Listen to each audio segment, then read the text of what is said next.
Hello there everyone. तो आज के इस वीडियो में हम जो है ब्रेक और कंटिन्यू स्टेटमेंट्स को डिस्कस कर रहे होंगे। ब्रेक और कंटिन्यू का क्या यूज़ है, इस चीज़ को हम अंडरस्टैंड करेंगे। देखो यार, हमने पिछले 3-4 वीडियोज़ में हमने जो है फॉर, वाइल, डू वाइल इनको अच्छे से डिस्कस किया था। आई होप आपको वो तीनों वीडियो समझ में आ गई होंगी। ठीक है, तो अब हम चलते हैं कंट्रोल। ये जो फ्लो हो रहा है ना, ये लूप में जो फ्लो हो रहा है कि पहले ये लाइन रन हो रही है, उसके बाद ये लाइन रन हो रही है, उसके बाद ये लाइन रन हो रही है और उसके बाद कंडीशन चेक हो रही है। कंडीशन चेक होने के बाद फिर से वो लूप में जा रहा है। तो ये जो लूप जो घूम रहा है, इस लूप को कंट्रोल करने के लिए डार्ट ने हमें 2 प्रकार के स्टेटमेंट्स दिए हैं। एक है ब्रेक स्टेटमेंट और एक है कंटिन्यू स्टेटमेंट्स।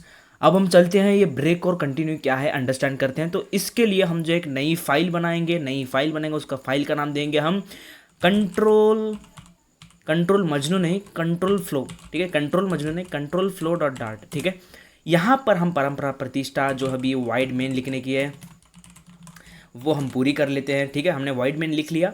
हर वीडियोस की तरह इस वीडियोस में भी आपको हैंड रिटन नोट्स मिल रहे हैं जो कि नीचे डिस्क्रिप्शन में दिए हुए हैं। जाइए डिस्क्रिप्शन ओपन करके उन चीज़ों को डाउनलोड कर लीजिए। ठीक है, तो अब सीधा पढ़ते हम ब्रेक एंड कंटिन्यू के बारे में।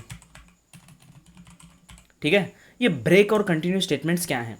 ब्रेक क्या करता है, कोई भी लूप में एक पर्टिकुलर कंडीशन में अगर आप ब्रेक स्टेटमेंट को यूज़ करोगे, जब डार्ट वो स्टेटमेंट को टच करेगा तो क्या होगा, लूप टर्मिनेट हो जाएगा उस पॉइंट पर। मान लीजिए आप एक लूप को 5 बार घुमा रहे थे, घुमाते वक्त आप चाहते हैं कि थर्ड टाइम पर ही उस लूप को ख़त्म करना चाहते हैं, यानी कि 3 बार ही चले। अगर कुछ कंडीशन मिसमैच हुई, अगर कुछ फ्लो चेंज हुआ तो क्या हो, एंड हो जाए लूप, ऐसा कुछ कंडीशन है, तो आप क्या करोगे, ब्रेक स्टेटमेंट का यूज़ करोगे। ओके, तो मैं पहले ब्रेक का ही डिस्कस करते हैं। पहले मैं एक एग्जांपल लिखता हूँ। फॉर लूप यूज़ करेंगे हम। For int i is equal to 0, I should be less than और इक्वल टू 5, जो कि हम बेसिक कंडीशन शुरुआत में यही यूज़ करते हैं। अरे हम यही यूज़ करेंगे, i प्लस प्लस इसको आइटरेट करेंगे और मैं बोलूँगा इफ़ अगर i% 2 is double equal to 0, अगर i हमारा इवन नंबर हुआ, जैसे ही वो इवन नंबर हुआ तो तुम क्या हो जाओ, इस स्टेटमेंट को यानी कि इस फॉर लूप को ब्रेक कर दो। वरना तुम क्या करो, प्रिंट करो ऑड और ये एक इंटरपोलेशन लगा देते हैं आई, वही उस चीज़ को प्रिंट करते हैं। सिंपल सा ये बेसिक स्ट्रक्चर है। ये क्या है, ये सिंटैक्स है ब्रेक स्टेटमेंट का, कुछ भी नहीं। ब्रेक यार क्या है, हमारा कीवर्ड है और ये कंटिन्यू भी कीवर्ड है। एक्चुअली मैं जब कंटिन्यू बोलूँगा तो पढ़ाऊँगा। ये ब्रेक क्या है, ब्रेक हमारा कीवर्ड है जो कि मैंने यहाँ पर यूज़ किया है, और उसके बाद सेमीकोलन, यही इसका सिंटैक्स है। बहुत सिंपल सिंटैक्स है, ब्रेक और उसके बाद सेमीकोलन। और ये कंडीशन है, अगर ये कंडीशन मैच कर गई तो मैं इस लूप को ब्रेक करना चाहता हूँ। ठीक है, मैं इसको सेव करता हूँ, रन करके दिखाता हूँ एक्चुअली इसका आउटपुट क्या है। 1 मिनट, इसको एक और बार रन करते हैं। प्रोग्राम सीधा टर्मिनेट हो जा रहा है क्योंकि 0% 2 is also always equals to 0। हम 0 से नहीं, इसको 1 से शुरू करेंगे तो हमें डिज़ायर्ड आउटपुट मिलेगा। हाँ देखिए, ऑड 1। पहले क्या हुआ, देखिए पहले क्या हुआ, कंडीशन चेक हुई। पहले यह कंडीशन चेक हुई, i इज़ लेस देन और इक्वल टू 5, हाँ या ना, हाँ, क्योंकि 1 इज़ लेस देन 5 है। Okay, true. कंडीशन ट्रू भी अंदर आया। पहले इफ़ आया, इफ़ के अंदर ये कंडीशन चेक करता है क्या 1% 2 डबल इक्वल टू 0 है, नहीं, कंडीशन फॉल्स हुई। नीचे आया प्रिंट ऑड 1, ये यहाँ पर प्रिंट हुआ। उसके बाद गया सीधा आइटरेट किया, उसको क्या किया, आइटरेट नहीं सॉरी इंक्रीमेंट किया।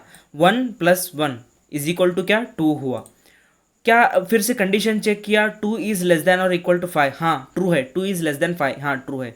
फिर अंदर आया, इस इफ़ कंडीशन में आया, क्या i%2 नॉट सॉरी आई नहीं 2% 2 डबल इक्वल टू 0 है, हाँ ऑब्वियसली 0 है।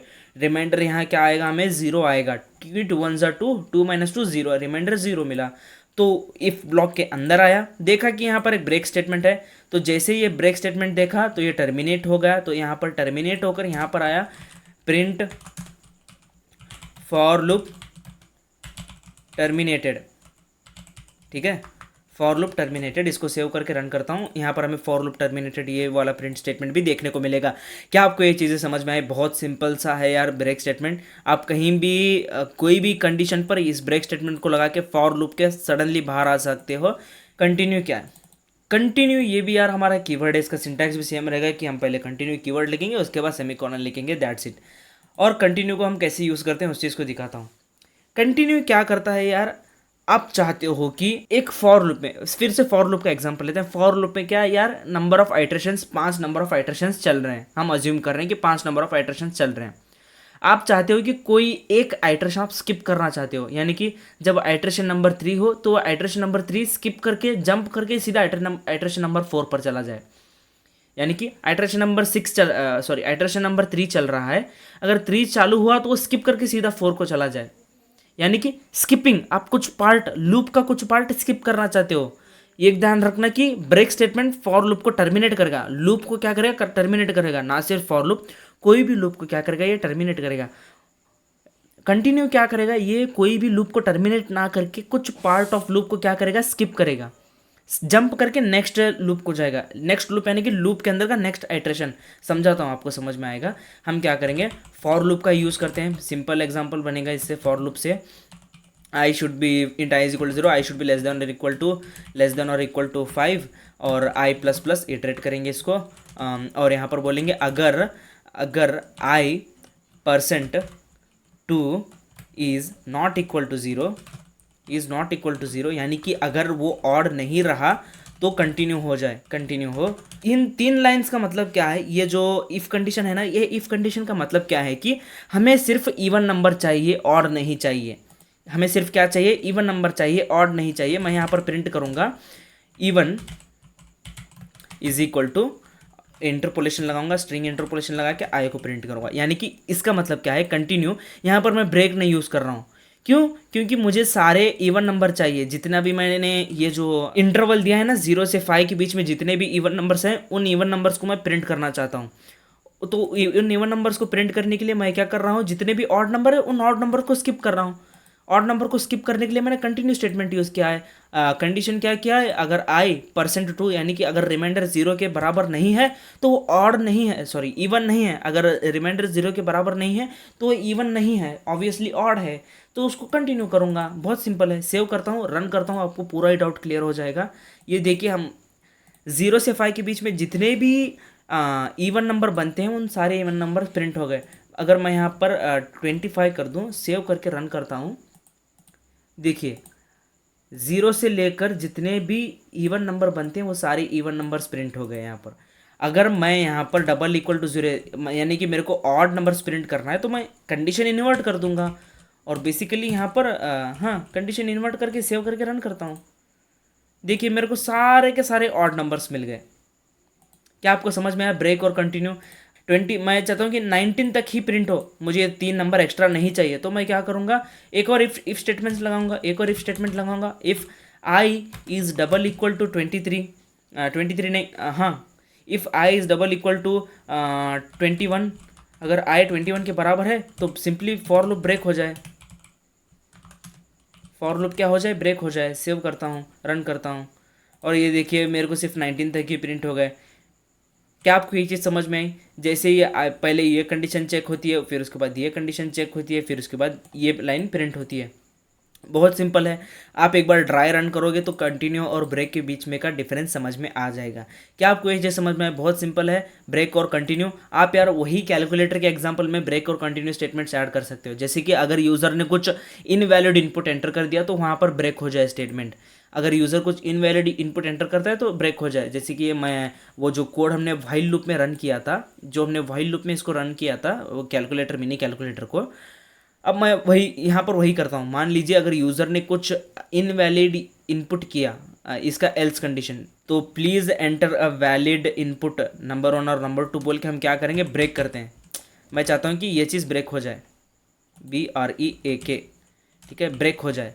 तो देखिए अब जैसे इसको रन करते हैं, मैं आपको दिखाता हूँ ब्रेक स्टेटमेंट कैसे वर्क करेगा। ये मुझे बोल रहा है welcome to mini calculator, enter number 1। मैं सिंपली एंटर करता हूँ, प्लीज़ एंटर। देखिए हालांकि ये पूरा का पूरा कोड ही व्हाइल लूप के अंदर है। ये देखिए पूरा का पूरा कोड ही व्हाइल लूप के अंदर है। देखिए पूरा का पूरा कोड ही व्हाइल लूप के अंदर है।